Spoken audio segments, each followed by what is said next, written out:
Please just spare us this once. We were out of our minds. 3 days later, my mother-in-law was on her knees on my parents' front porch, rubbing her hands together in a desperate plea. It was hard to believe. Just a few days prior, she had called my miscarriage a stroke of bad luck for their family, while my husband casually boarded a flight to Paris with his family and his mistress. I had quietly packed up the luxury condo we lived in and sold the one my in-laws occupied. After all, they were both legally in my name. But what they came crying for wasn't just the real estate. The evidence I had gathered was the key that would completely dismantle my husband's life. The moment the cold ultrasound gel touched my lower abdomen, the doctor's hand paused. On the monitor, a tiny round speck was visible, but the little starlight that should have been flickering inside it was nowhere to be seen. Lying on the examination table, I stared intensely at the doctor's face. "Sarah, what I'm about to tell you is going to be very difficult. You need to brace yourself." As the doctor carefully spoke, my fingertips turned ice cold. "I can't find the baby's heartbeat. It seems to have stopped about 2 weeks ago. I am so sorry." I couldn't process the words immediately. My ears heard them, but my brain refused to accept reality. I just stared blankly at the motionless little speck on the screen. "Please, Dr. Evans, check just one more time. It was there yesterday. I felt it. My baby was alive. Please, just once more," as I begged with a trembling voice. The doctor simply shook her head with a look of profound pity. "Sarah, I know how hard you tried to conceive. That makes this even more heartbreaking. But a natural miscarriage is not your fault. It's not because you failed to protect the baby." That afternoon, the doctor performed the necessary procedure. As I lay in the recovery room, she closed my chart and gave me firm instructions. "The procedure went well, but you absolutely must rest. You need to stay in bed for at least a week until the bleeding stops. Don't lift anything heavy and stay warm. If you get a fever or the bleeding worsens, you need to go to the ER immediately." I just nodded slightly, staring at the ceiling.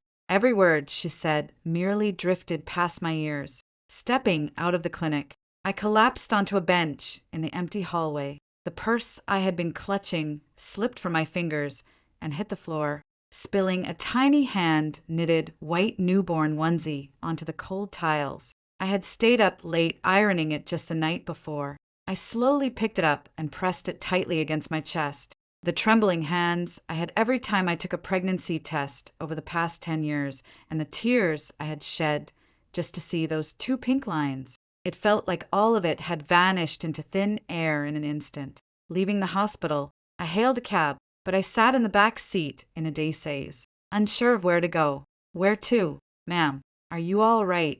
the driver asked, glancing at me through the rear view mirror. "Maplewood Towers." "Please, Building B. Take your time." I managed to squeeze out. As the taxi entered the complex, I could see the other luxury condo building across the street. 5 years ago, with money my father gave us, I had purchased that unit entirely under my own name. Yet, my mother-in-law, Barbara, lived in it as if it were her own lifelong achievement. Today, the sunlight reflecting off her balcony windows felt unusually cold. Arriving at my front door, I was about to punch in the passcode when I heard my husband, Michael, laughing loudly inside. "Mom, you can buy that at the duty-free shop. There's no need to go downtown. I'll buy everything for you." "Seriously, Mom, you're unbelievable. I'm going to spoil you rotten on this trip, so don't worry about a thing." Michael sounded absolutely ecstatic. I couldn't bring myself to press the keypad. I just stood outside the door for a long time, listening to his laughter. Finally, I opened the door and stepped inside. Michael, who was lounging on the living room sofa, hung up his phone and glared at me. Why the long face again? Back from the doctor. What is it this time? I didn't even have the energy to take off my shoes. I just stood in the entryway. "Michael, the baby, our baby." The words caught in my throat. I squeezed the tiny white onesie in my hands so hard my knuckles turned white. "The baby's heart stopped." That's what the doctor said when I finally forced the words out. Michael let out an irritated sigh and sat up. "What? It didn't work again? Jesus, why do you always have to drain the life out of everyone?" 10 years of waiting, and this is what we get. I couldn't believe my ears. Michael, what did you just say? This is our baby we're talking about.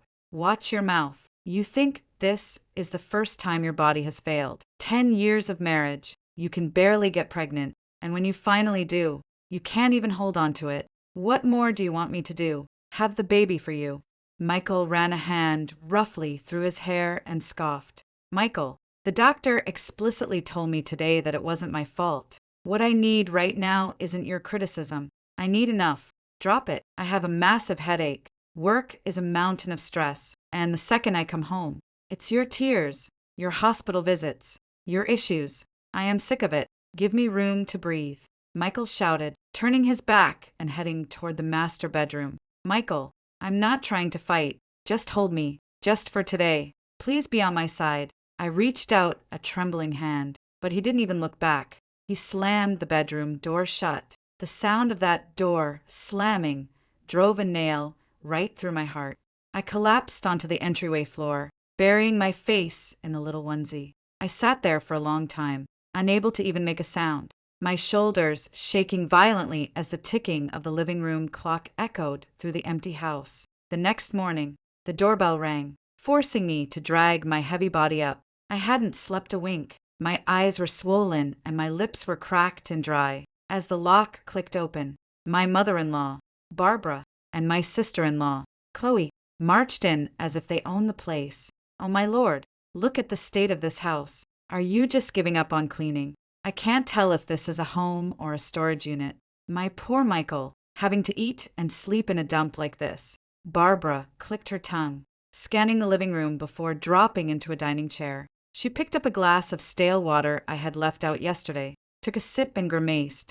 Barbara, let me get you some fresh, warm water. Just a moment, I said, trying to walk toward the kitchen. But she waved me off, dismissively. Forget it. The water tastes as dull as your face. Anyway, I heard from Michael. You went to the hospital. Another failure. Huh. She looked me up and down over her glasses. Barbara, the baby's heart stopped. It was so sudden. All right, that's enough. Stop talking about it. Just hearing about it brings bad luck.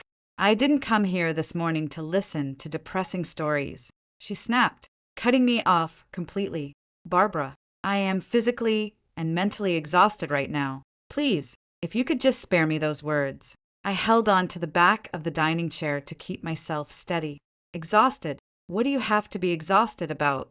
Our family is the one suffering. The daughter-in-law next door popped out 3 healthy kids right after getting married. You drag this out for 10 years, and you can't even protect the one you finally get. You can't even take care of your own body. How can you call yourself a wife? I'm embarrassed to even tell people you're my daughter-in-law. She smacked the dining table with her palm. My entire body froze. I felt something deep inside, my chest completely shatter. Do you have any idea how much Michael has lost by marrying you? He's running a business, paying your hospital bills, walking on eggshells. When a man makes money and comes home, he needs peace. But you're always lying around looking like a ghost, killing the mood. What are you going to do if Michael finds someone more comforting outside? Crying won't save you then. She twisted her lips into a cruel smirk.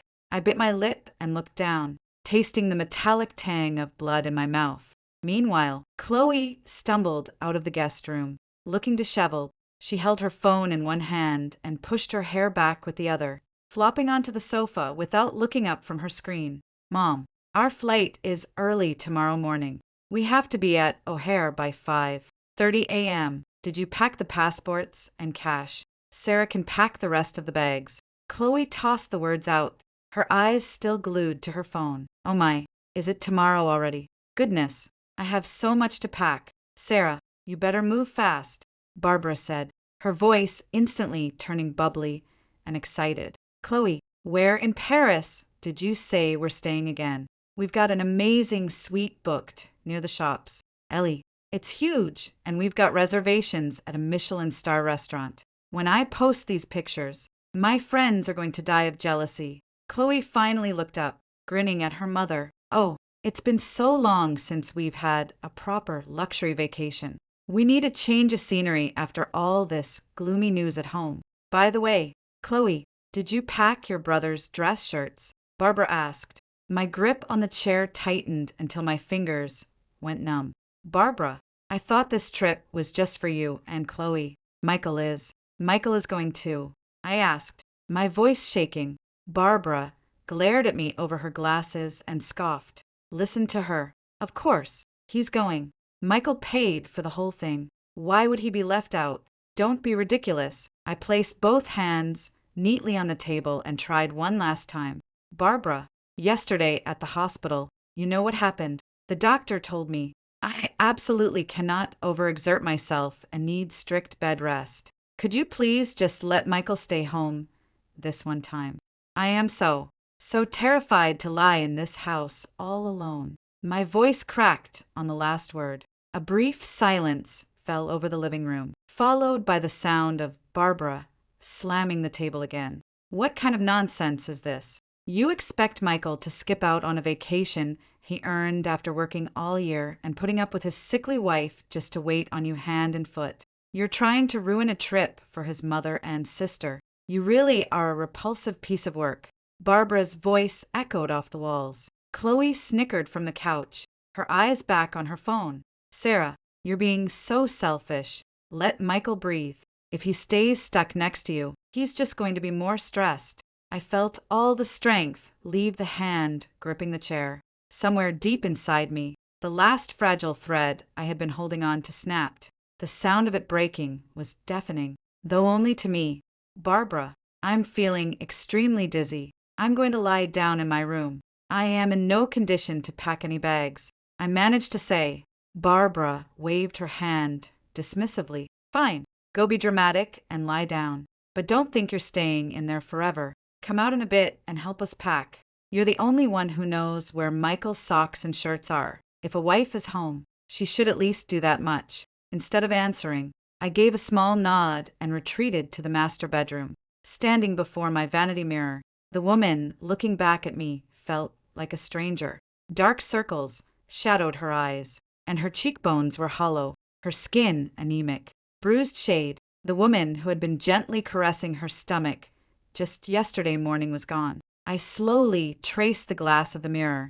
The woman inside was trembling, staring back at me. I heard a cold, hard sound echoing from the depths of my chest. A chilling realization slowly crept into my mind. I might have to cut the last 10 years of my life out entirely. From the living room, I could hear Barbara and Chloe dragging out suitcases, the clatter of hangers, and their giddy laughter. Turning my back to the noise, I quietly opened the vanity drawer. My fingertips brushed against a small black notebook tucked in the very back. Written inside were a few lines I had jotted down late one night. 2 weeks ago, I didn't take the notebook out. I just slowly pushed the drawer shut. A calm voice inside me whispered that it wasn't time yet. I laid the little white onesie out on the vanity. The pure white fabric trembled faintly in the morning light.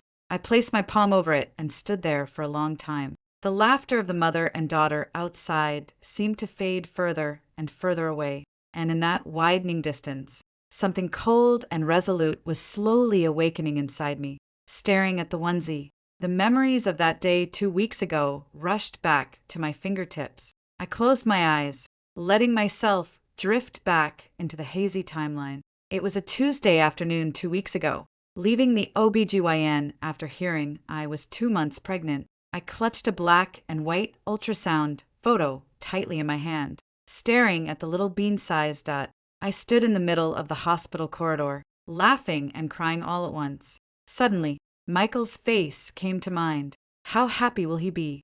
Holding the photo, I rushed straight to Michael's corporate office in downtown Chicago. In one hand, I carried a slice of his favorite cake. In the other, the tiny photo, 5 years ago, with the $500, 000 my parents had given us. We set up this new company. The executive suite was on the 4th floor of the building. A company registered 100% under my name. As I stepped off the elevator, the receptionist's desk was surprisingly empty. I tiptoed toward the CEO's office, hoping to surprise him.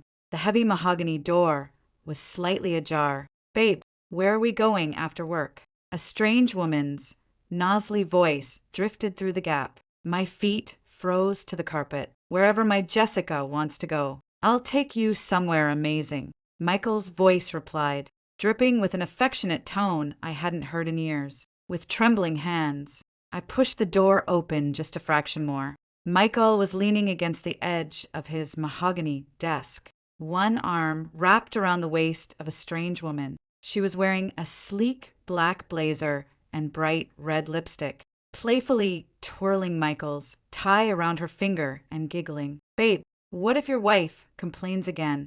Don't worry about her. She doesn't know a thing about the business or my schedule. She just lays around the house complaining about her pregnancy symptoms." Michael scoffed slowly, leaning in to kiss the strange woman's lips. I nearly dropped the cake box. I slammed both hands over my mouth, my hot, rapid breaths hitting my palms. A heavy, cloying musk perfume, a scent I had never smelled in our home, seeped out into the hallway. The realization that this thick, sticky scent would undoubtedly transfer to Michael's clothes flashed through my mind.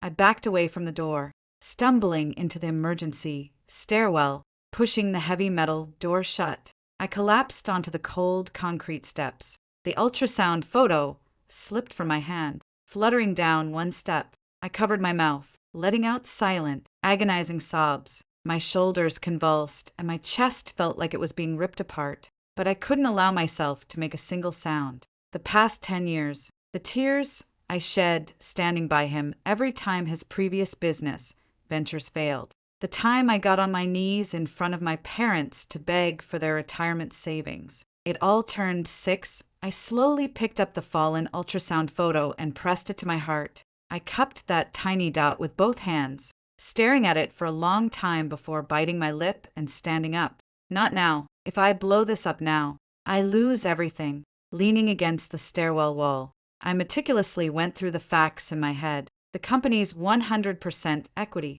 the deed to my in-laws' condo, the corporate cards issued under his name, the $500, 000 promissory note to my parents. The crystal clear reality was that every single one of these assets was legally locked under my name.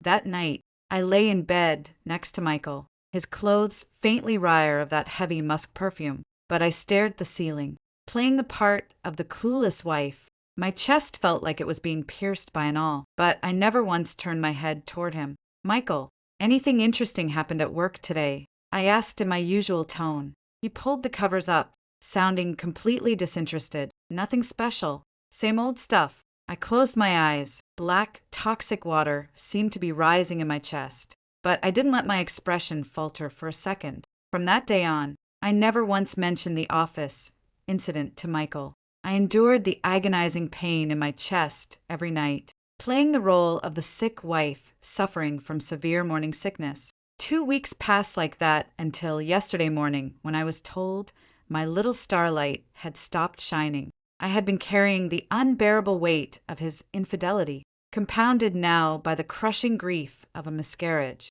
Opening my eyes, I returned to the present, the woman in the vanity mirror, who had crossed the bridge between yesterday and today, stared back at me from the living room.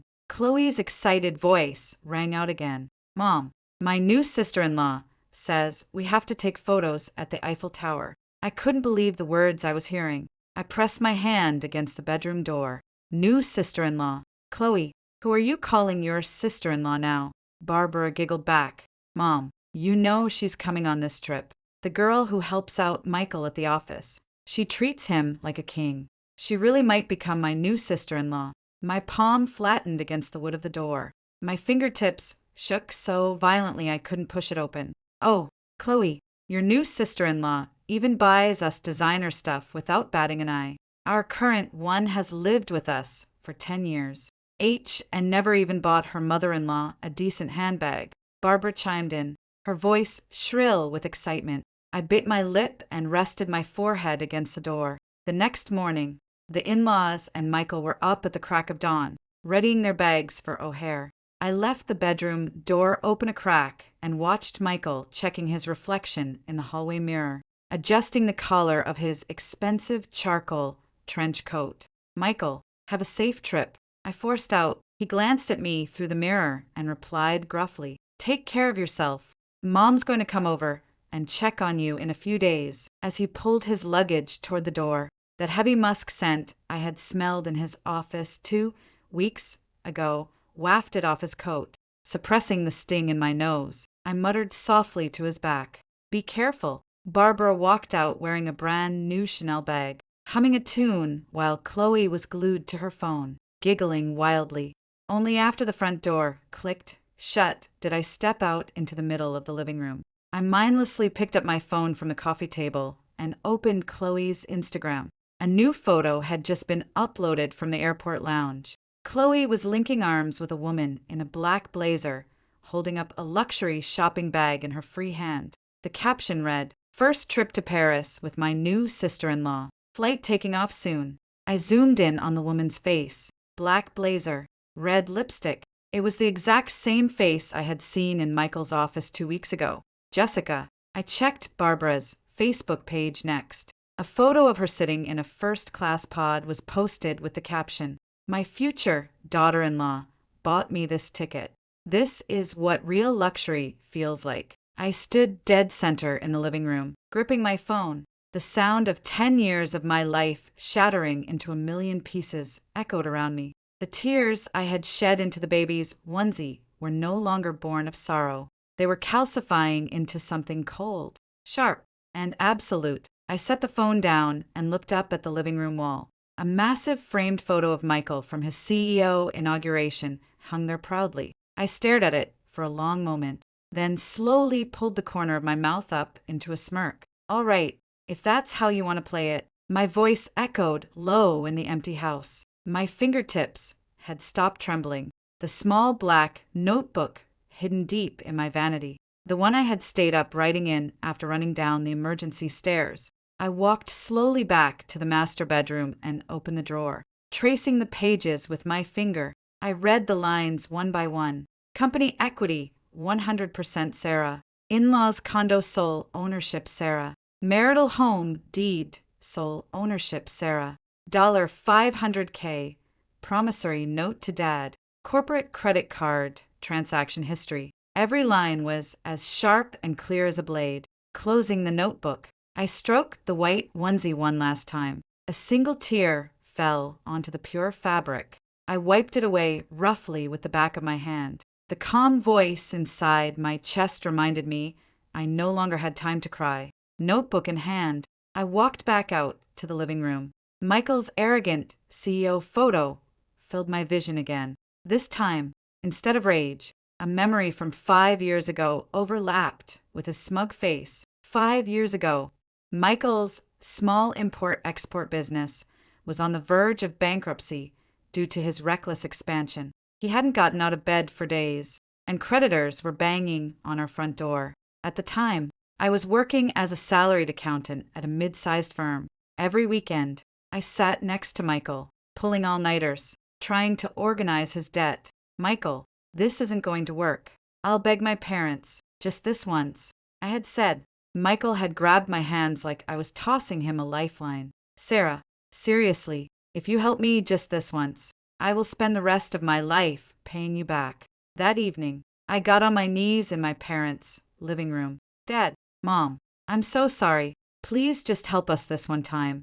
My father stared silently at the ceiling for a long time before slowly placing a bank book in front of me. "This is our retirement fund. Your mother and I were going to move to the countryside and farm. There's $500, 000 in here." My mother bit her lip and looked away. "Dad, I'm so sorry. I promise we will pay this back on one condition," my father said firmly. "The new company will be established entirely under your name, not Michael's. A person needs to control their own assets to survive." That is the harshest lesson I've learned in my life. That absolute decree from my father became the titanium spine that held me up today. 5 years later, I immediately quit my job and incorporated a new LLC under my sole name. I leased warehouse space, interviewed staff, and bowed my head to suppliers to negotiate rates. Michael held the title of CEO in name only. I was the one running the operations,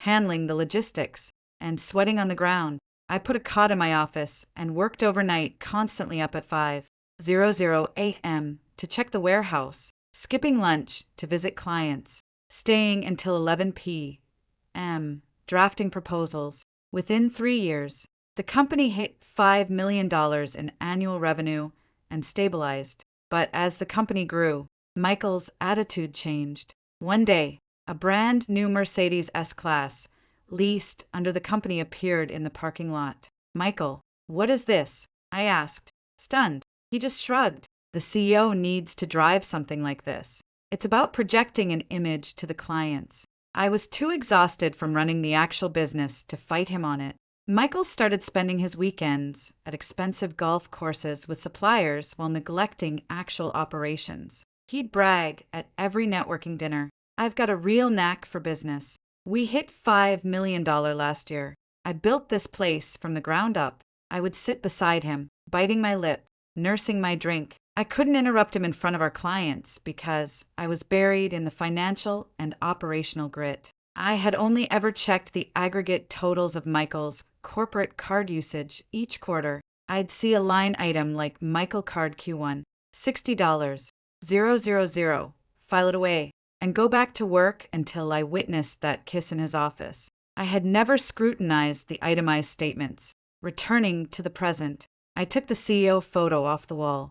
I dropped the glass frame face down onto the hardwood floor. The heavy, blunt thud echoed through the empty condo. I walked straight into Michael's home office. On his pristine mahogany desk sat an empty whiskey glass and scattered business cards. I knelt in front of the small safe hidden behind his bookcase. The passcode was the same 6-digit sequence he proudly showed off the day he got his Mercedes. The safe clicked open, revealing a stack of manila folders. I pulled them out and spread them across the coffee table. The LLC's articles of organization, the corporate seal, the deed to his mother's condo, the deed to our marital home, and a copy of the notarized $500, 000 promissory note to my father. "Not a single thing here bears Michael's name," I murmured, tracing the ownership records. "Aside from the ceremonial title of CEO, the company's 100% equity belonged cleanly to me. Both properties were solely mine." Taking a deep breath, I felt my hands steady completely. I picked up my phone and called Mr. Davis, the corporate attorney who had handled our legal affairs for 5 years. "Hello, Sarah. What brings you to call at this hour?" His calm voice came through the line. "Mr. Davis, I have a lot to ask of you. Please take notes," I said, studying my breathing. "First, initiate the process to immediately suspend Michael as CEO. Prepare the emergency board resolution. Second, send out the notice for an emergency shareholder meeting under your name." Mr. Davis paused, his tone shifting. "Sarah, has something happened?" "A lot has happened. I'll give you the details at your office tomorrow. Oh, and one more thing. Contact the bank and set the limits on all corporate cards issued to Michael to 0 immediately. Freeze them entirely. I'll have the power of attorney paperwork ready." I hung up the phone. Outside the window, the late afternoon sun was setting in a deep red. I watched the crimson light drag across the living room wall. Organizing the papers on the table, I pulled a leather briefcase from the closet and carefully stacked the documents inside. The deeds, the corporate seal, the promissory note.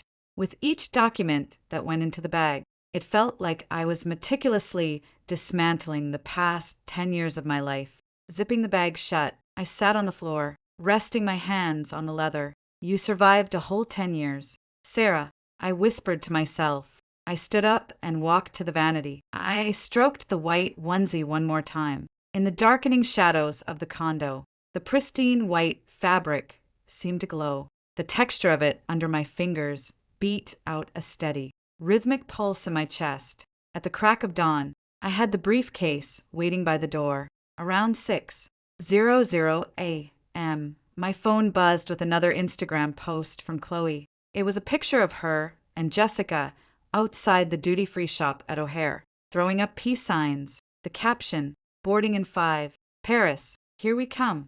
I took a screenshot of the post, saved it, and shoved the phone in my bag. At exactly 900 a.m., I walked into the most aggressive real estate brokerage in our neighborhood. "Excuse me, I want to list Unit 171 in Building B of Maplewood Towers," I said to the agent. "Oh, wow, that unit is prime real estate. Market value is around $14 million right now. What price are you thinking?" the agent asked, pushing his glasses up.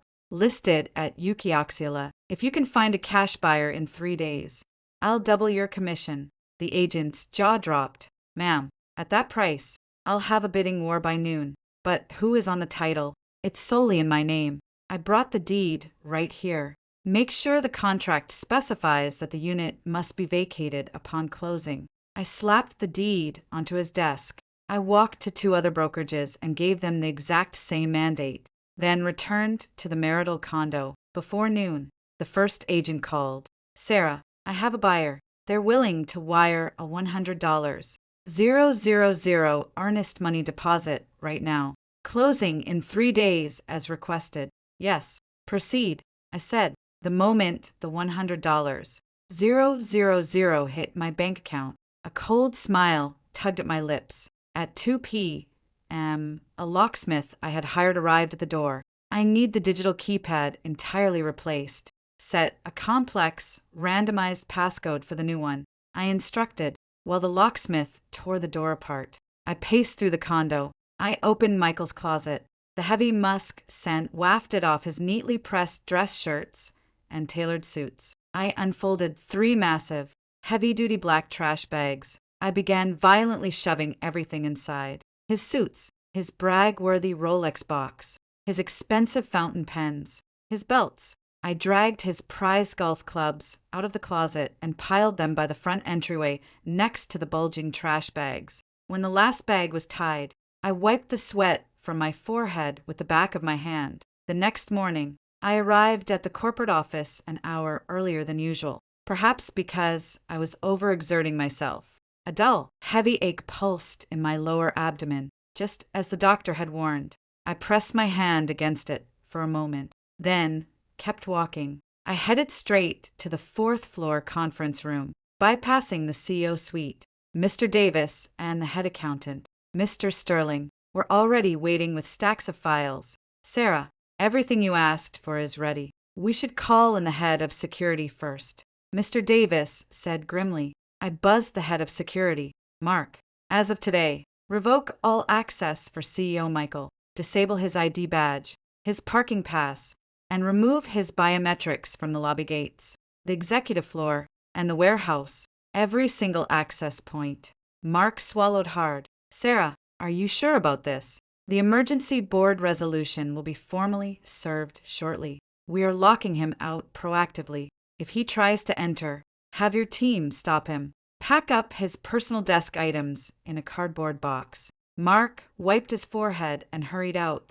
Next, Mr. Sterling pushed 2 thick binders toward me. "Sarah, I printed 3 years of itemized statements for Michael's corporate cards." The moment I opened the binder, the receipts slashed at my eyes like razor blades. Mercedes-Benz, lease under Jessica's name, $3,000, $200 month. Neen Marcus, luxury shopping. Barbara's card, $45, Chanel, Hermes Boutiques. Chloe's card, $28, luxury hotel room service charges. Page after page, Mr. Sterling pointed to the bottom line. Over 3 years, Michael funneled over $400, in corporate funds strictly to Jessica. If you include the luxury shopping sprees for his mother and sister, he's embezzled nearly $600, from the company. I didn't let my expression break. Instead, I gave a dark, satisfied smile. "Excellent work. Print a master copy of this file. I'm taking it to the police station this afternoon." Leaving the office, I drove straight to the precinct's financial crimes division. I laid the binder out in front of the detective, pointing line by line. "Detective, these are all corporate credit card transactions. Michael used company funds for a personal mistress and his family's luxury shopping. causing direct harm to the LLC. I am filing charges for embezzlement and corporate fraud. The detective pushed his glasses up, flipping through the pages. He nodded gravely. Ma'am, with amounts this high and clear evidence of personal use, this easily qualifies for a felony arrest warrant. Let's get the formal complaint filed. I'll flag his passport for when he re-enters the country. Detective, he lands tomorrow afternoon, I added as I stamped my signature on the complaint. At 4 p.m., I walked into the county courthouse and filed an emergency injunction to freeze Michael's personal bank accounts. As I stamped the final seal on the petition, I looked out the courthouse window. The wind rustled the leaves of a maple tree, shaking them loose into the overcast sky. On the third day of their Paris trip, the movers arrived at the marital home. Which items are we taking? Ma'am, just my clothes from the master closet, that framed onesie on the vanity, and some books from the study. Leave everything else, I instructed calmly, while the movers worked. I neatly arranged the black trash bags of Michael's belongings in the center of the empty living room. On top of the bags, I placed 2 manila envelopes, a copy of the embezzlement complaint, and a copy of the court order freezing his personal accounts. When the truck was loaded, I took one last look at the empty condo and reset the new digital lock. With a heavy click, the heavy door sealed shut, arriving at my parents' house in the suburbs. My mother and father were waiting in the living room. Come on in, sweetheart. Just leave your bags there, my dad said, helping me with my coat. I dropped my bags and bowed my head deeply. Mom, Dad, I'm sorry to burden you again. My mother gently grabbed my wrists and gasped. Sarah, why are your hands so cold? You look as pale as a ghost. Did you take the medicine the hospital gave you? Her voice trembled with unshed tears. I wrapped my hands over hers and offered a small smile. I'm okay, Mom. The doctor told me to rest, and I've been a bit stubborn. Now that the urgent things are done, I'm going to sleep for days right here. My mother bit her lip and looked away, unable to speak. My father cleared his throat. Did you handle the business matters? Corporate cards are frozen. Office access is revoked, and the embezzlement charges and account freezes are filed. Now we just wait. In 24 hours, they'll be crawling on their knees to this very house. My father let out a long breath and squeezed my shoulder. You did well. Sarah, remember what I told you. Owning the assets is what keeps you alive. I stroked my dad's hand while sipping the hot tea my mom brought me. For the first time in days, a tiny sliver of warmth spread through my chest as night fell on my parents' house. The clock struck 11 p.m. In Paris, it was morning, and I knew my in-laws were likely enjoying an opulent Michelin-starred breakfast. I didn't need to be there to picture the scene perfectly. I sat in my parents' living room laying out a thick stack of documents for my dad. Dad, this is an updated promissory note and asset tracing for the $500. 000 you loaned us. Mr. Davis wanted to ironclad it so Michael can never claim the initial seed money was his. My dad adjusted his glasses, reading the pages carefully. This is bulletproof, right? No loopholes for him. Mr. Davis combed through every line. There is absolutely zero room for Michael to claim a dime. My dad picked up his pen and slowly signed his name. The scratching of the pen filled the quiet room. The moment he finished, my phone lit up with a text from Mr. Davis. Sarah, the bank has officially frozen Michael's personal accounts. His available balance is now $0. The corporate cards will be fully declined starting noon Paris time. I nodded slowly at the screen. Around that same time, at a luxury boutique on the SHS Elise, Barbara was holding up a glittering diamond bracelet. Oh, Jessica, you have such an eye for these things. Are you really buying this for me? Jessica smiled sweetly while Chloe snapped endless photos for her social media.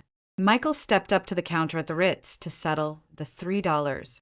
000 a night hotel bill. I'll put this on the corporate card, he said smugly. He slid the card into the machine. A bright red declined flashed on the screen. Startled, Michael pulled out his backup corporate card. Declined. That's weird. Just a moment. I'll use my personal card, Michael muttered. a bead of cold sweat dripping down his neck. He inserted his personal platinum card. Account frozen. Contact your bank. Babe, what's wrong? Is your card not working? Jessica asked, her smile faltering as she approached the desk. No, it's just a bank security glitch because we're overseas. Let me make a quick call. Michael stammered, avoiding her eyes. Jessica hesitated, then pulled a sleek black card from her own designer purse. Charge it to this, she told the concierge. Her voice had lost its playful bounce. As the $3,000 charge went through, she didn't even glance at Michael, turning on her heel to walk out. Sitting in my parents' living room, my phone buzzed again. Mr. Davis. Corporate cards attempted at the Ritz Paris. Zero balance protocol functioned perfectly. Personal cards declined due to freeze. A cold breeze seemed to sweep through my chest, clearing out the stagnant air. The next morning, I drove to the local bank branch to meet with the manager. Sarah, the corporate asset freeze is complete. Michael's personal accounts, which had about $150,000, are fully seized under the court order. He cannot withdraw a single cent. Thank you. Did the bank send the automated text notifications to his phone? Yes, assuming he's at the airport for his flight back. He should receive them the second he turns his phone on at Charles de Gaulle Airport. Chloe was running through the duty-free shops. Michael, look at this bag. It's only $10. 000. Put it on the card. She shoved a red leather handbag at him. Chloe, wait. My cards are having issues. I'll buy it for you back in the States. Michael whispered, sweating profusely. At that exact moment, Michael's phone buzzed with an avalanche of texts. Legal notice. Emergency board resolution. You are hereby suspended from the role of CEO. Bank alert. Your personal accounts have been frozen pursuant to a court order. Michael's fingers locked up. Barbara, peering over his shoulder, frowned. Michael, what does that mean? Are you being fired from your own company? Mom, relax. It's just Sarah playing games with the paperwork. I'll sort it out the second we land. Michael's voice shook violently, but Jessica's expression turned to ice. Michael, is the company really in her name? You told me it was yours. Her voice was hard and sharp. No, Jessica, listen to me. That's just a tax loophole on paper. I built the company. It's mine. Michael reached for her hand, but she yanked it away in disgust. Barbara squeezed between them, trying to play peacemaker with a sickeningly sweet voice. Oh, Jessica, don't be mad. Could you just buy this bag for Chloe? Michael will pay you back double in Chicago. Jessica looked Barbara up and down, then let out a sharp, mocking laugh. Sorry, Barbara. I think my credit limit is maxed out. Barbara's face drained of color. On the flight back, Michael sat with his head buried in his hands, clutching his phone. The moment they landed and he got a signal, he dialed my number dozens of times. The number you have reached is unavailable. The automated voice played on loop. His designer dress shirt was soaked in cold sweat. Back in Chicago, it was pouring rain. I sat with my dad, sipping hot tea. Their plane just landed. Dad, I said, watching the heavy drops hit the window pane. A text from Mark. My security head popped up. Michael's party cleared customs. Jessica walked out separately and got into her own town car. Michael and his family are heading to the taxi stand. I could perfectly picture the scene at the terminal. Michael desperately reaching for Jessica's coat, begging her to wait while she got into her chauffeur-driven car without a backward glance. Michael, Barbara, and Chloe dragging their heavy luggage, wandering to the taxi line in shock. In the cab, Barbara punched in the address to her luxury condo in Maplewood Towers. Michael, let's just go to my place and rest. My legs are shaking so badly. I can't stand. Mom, you go rest. I need to go find Sarah and fix this, Michael said, all his CEO bravado entirely gone. The taxi pulled into the complex as the rain battered the windows. Barbara dragged her luggage to Unit 1701 and aggressively punched in the passcode. Beep, beep, beep. Error. What's wrong with this thing? She punched it in again. Error. As she raised her fist to bang on the door. A piece of paper taped to the wall caught her eye. Notice: I am the new owner of Unit 1701. Interior demolition begins tomorrow.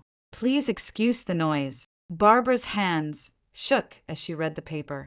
Her legs gave out, and she collapsed onto the hallway floor. Michael, what is this? Who sold my house? What crazy person sold my house? Her screech echoed down the corridor. Mom, whose name was on the deed?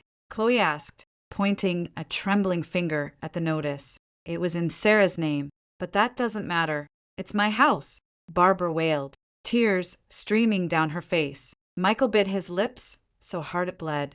He dropped his suitcase and sprinted for the elevator. Mom, Chloe, stay here. I'm going to find Sarah. He hailed another cab and rushed to Building B, our marital home. He sprinted to the door and violently pounded on the digital lock. Sarah, open the door. It's me. What the hell are you doing? As he hammered his fists against the door, his eyes drifted down to the front mat. 5 massive black trash bags. On top of them, 2 pristine manila envelopes with shaking hands. He tore open the first envelope. Criminal complaint, embezzlement, and corporate fraud. He tore open the second court order. Asset freeze. What is this? Michael dropped to his knees, clutching the papers as his entire body convulsed with terror. Under the flickering hallway light, his shadow looked pathetic and small. Meanwhile, at my parents' house, Mark called me. Sarah, Michael is on his knees in front of your old condo. The building security knows what's going on, so they haven't called the cops yet. Understood. Put 2 extra guards at the corporate lobby tomorrow morning. I hung up the phone. The next morning, looking like a drowned rat in his wrinkled suit, Michael showed up at the company lobby. As he reached for his ID badge to scan the turnstile, 2 massive security guards blocked his path. Mr. CO, apologies, but your access has been completely revoked, Mark said, holding a folded document. Emergency board resolution. You're locked out. Are you out of your mind? I am the CEO. This is my company. Michael screamed, grabbing Mark by the collar. The other guards instantly pinned Michael's arms behind his back. Michael, if you get violent, we will call the Chicago PD, Mark warned calmly. A guard dropped a small cardboard box at Michael's feet. We packed up your desk. Take it and leave. Michael looked down. A whiskey glass, a fountain pen, and a photo from last year's holiday party. That was it. His knees buckled, staggering out of the lobby into the freezing rain. Michael looked wildly around the parking lot. He spotted Jessica's black Mercedes idling near the street. He ran toward it, clutching his cardboard box. Jessica, Jess, please help me. Just this once. He yanked on the passenger door, but it was locked. The tinted window rolled down a couple of inches. Jessica looked at him. The sweet Parisian charm utterly vanished. Michael, do you really not have a single asset to your name? Jess, no, listen. Save it. I have nothing else to hear. Goodbye. Michael. The window rolled up and the Mercedes accelerated, splashing a puddle of dirty rainwater onto Michael's shoes. He fell to his knees in the middle of the parking lot, dropping his cardboard box. The whiskey glass shattered on the asphalt. The fountain pen rolling into a muddy storm drain. Back in my childhood bedroom, I gently wiped the glass of the framed white onesie on my vanity. The pure fabric gleamed under the warm lamp. The steady rhythm I felt from that little outfit was matching my own deep, controlled breaths. While Michael was kneeling in the rain, Barbara and Chloe were living a nightmare of their own, dragging their suitcases down the street in the downpour. Barbara finally grabbed Michael's pant leg when he met up with them outside a cheap motel. Michael, we don't even have $50 to book a motel room. My cards are blocked. Everything is blocked. Her hair was plastered to her forehead. Mom, get up. People are staring. Michael tried to pull her up, but she remained glued to the pavement. Michael, where are we supposed to sleep? We fly back to America, and we're homeless. How is this happening? Chloe stomped her feet, clutching her phone to her chest. Michael wiped the rain from his face. Mom, Chloe, go wait in that 2 4-hour diner. You can buy a coffee for $2. I'm going to go to Jessica's apartment and beg her for a loan. Arriving at Jessica's luxury high-rise, Michael buzzed her intercom relentlessly. Finally, it clicked. Jess, please just open the door. I can fix this. I swear. Jessica's voice cut through the speaker like a knife. If you ever show your face at my building again, I'm calling the cops and filing a restraining order. Disappear. Michael. The intercom went dead. At the diner, Chloe was frantically deleting photos off her Instagram. The Paris lounge, the Michelin star meal, the designer bags. But it was too late. Her group chat was blowing up. Chloe, why'd you delete the pics of your new sister-in-law? Something happened. I screenshotted them all. Elmo, aren't you going to introduce us? Chloe's face burned red. She swiped the notifications away and frantically called her friends for a loan. 2 ignored the call. The 3rd answered, but was brutally cold. You still owe me $500 from last month. Everyone knows your family is broke now. Don't call me again. Chloe dropped her phone on the sticky diner table and burst into tears. The next afternoon, Michael received a text from the Chicago PD Financial Crimes Division. Michael, you are hereby ordered to appear for questioning regarding felony embezzlement charges at 2 p.m. today. Sitting in the interrogation room, the detective slammed the massive binder on the metal table. Michael, a Mercedes lease for Jessica, tens of thousands at Neiman Marcus for Barbara, designer bags for Chloe, all charged to corporate accounts. Detective, those were business expenses, client entertainment. Michael stuttered. The detective leaned in. Tell me exactly how Jessica, your mistress, who isn't even an employee, leasing a car, qualifies as client entertainment. Let me be blunt. With these numbers, we're looking at seeking a remand without bail. You're facing serious prison time. Michael's face went chalk white. He gripped the edge of the table. Detective, please just give me some time. Let me talk to my wife. I can settle this with her. Meanwhile, back at my parents' house, my dad and I were going over the final paperwork. The corporate restructuring plan, the divorce petition, and the restraining order from the family court that had been granted that morning. The restraining order is active. Sarah, if they step within 100 yards of this house, the police will arrest them immediately. My dad said, I also hired 2 private security guards. They're waiting by the front gate. Good work. Dad, I traced the final page of the divorce petition. The section regarding the division of assets was completely blank. There was nothing to divide. The rain outside was turning into a torrential downpour. From down the street, the sound of dragging footsteps mixed with the rain. My mother walked into the living room from the kitchen, peering nervously out the window. Sarah, I think there's someone at the gate. I slowly stood up and walked to the window. Through the rain-slicked glass, 3 blurry figures stood outside the iron gate, shivering without umbrellas. I walked to the hallway and picked up a large black golf umbrella. Sarah, you want me to go out with you? My dad asked, standing up. No, Dad, I'll handle this alone. Just give the security guards the signal. As I walked out onto the porch, the cries of the 3 people drifted over the wall. Sarah, please just open the gate. Please. Michael's voice was hollow and desperate. Sarah, I was wrong. I was a terrible mother-in-law. Please let us in.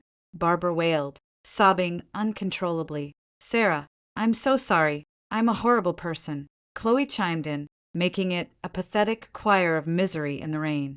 I slipped off my house slippers and stepped into a pair of sensible low-heat flats. I opened the umbrella and walked down the driveway. Through the bars of the gate, Barbara's tear-streaked face was pressed against the iron. Sarah, remember what I said when I told you it was your fault you lost the baby. I was crazy. I was out of my mind. I'm sorry. Barbara fell to her knees in the puddles, beating her chest. Next to her, Chloe held something above her head in the pouring rain. It was a soggy, crumpled piece of paper, a printed-out screenshot of her Instagram post with Jessica. Sarah, I'm so sorry. I was out of my mind calling her my sister-in-law. I was a shallow idiot.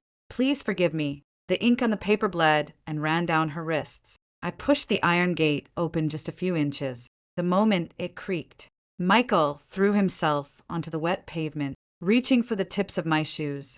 Sarah, Sarah, please save me.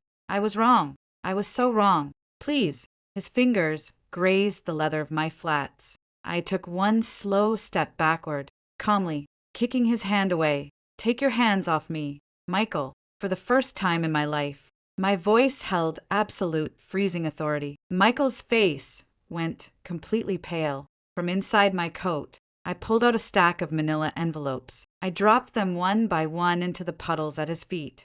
The divorce petition, the civil lawsuit for damages, a copy of the restraining order, and my formal refusal to settle the embezzlement charges. As the envelope soaked up the muddy water, Michael's hands shook uncontrollably. I turned my cold gaze to Barbara. Barbara, I haven't forgotten a single word you said to me. You said I couldn't keep a baby after 10 years. You said you were embarrassed to call me your daughter-in-law. You said you were disgusted by me lying in bed. Barbara flinched violently with every sentence. You drove a nail into a mother who had just lost her child. Now that same nail is going to be driven right back into your chest. I looked at Chloe, and you flaunted designer bags bought with stolen money and stabbed me in the back with a smile. You're going to hold that picture above your head for the rest of your miserable life. Finally, I looked down at Michael. You built this company. You built nothing. You stole my parents' retirement money to play CEO. You will receive absolutely no mercy. I shifted my umbrella. Get off my parents' property. I gave a subtle nod toward the house. The two private security guards immediately stepped out from the shadows, blocking the gate with their massive frames. At that exact moment, the wail of police sirens cut through the storm. A squad car pulled up to the curb, flashing its red and blue lights. Two officers stepped out into the rain. We have a report of a violation of a family court restraining order, as well as trespassing. All three of you are under arrest. The officer's voice was firm and loud over the thunder. Officer, please just let me talk to my wife, Michael begged, grabbing the officer's sleeve. The officer smoothly twisted Michael's arms behind his back. The cold metallic click of handcuffs echoed sharply. Barbara and Chloe were quickly apprehended by the second officer. As Michael was shoved into the back of the cruiser, he looked back at me one last time. Sarah, please, just once. His voice was swallowed by the storm. I didn't even look at his face. I turned around, pulled the heavy iron gate shut, and locked it. The heavy deadbolt slammed into place with a satisfying, permanent thud. 1 month later, on a bright, clear afternoon, I sat in the executive chair in the CEO's office on the top floor of the company headquarters. I wore a sharp, tailored suit. Every single trace of Michael had been scrubbed from this room. On the mahogany desk lay a stack of final approval documents for our new quarter. I picked up my fountain pen and signed my name, Sarah, with firm, clean strokes, as the pen scratched across the paper. The sunlight caught a small frame sitting carefully on the corner of my desk. Inside the glass, the pristine white hand-knitted newborn onesie was perfectly laid out. I set down my pen and reached out, gently touching the glass. It felt as though the fabric behind the frame was absorbing the warmth of my palm. I stood up and walked to the floor-to-ceiling windows. Below me, the sprawling company warehouse and parking lots hummed with activity. Beyond them, the autumn leaves of a maple tree swayed gently in the breeze. I placed a hand softly over my chest. Beneath my palm, a steady, unyielding heartbeat thumped with undeniable strength. That little starlight that had stopped flickering on a dark monitor a month ago had not truly vanished. It had simply taken root deep inside my heart, giving me the strength to beat to a different, much more powerful rhythm.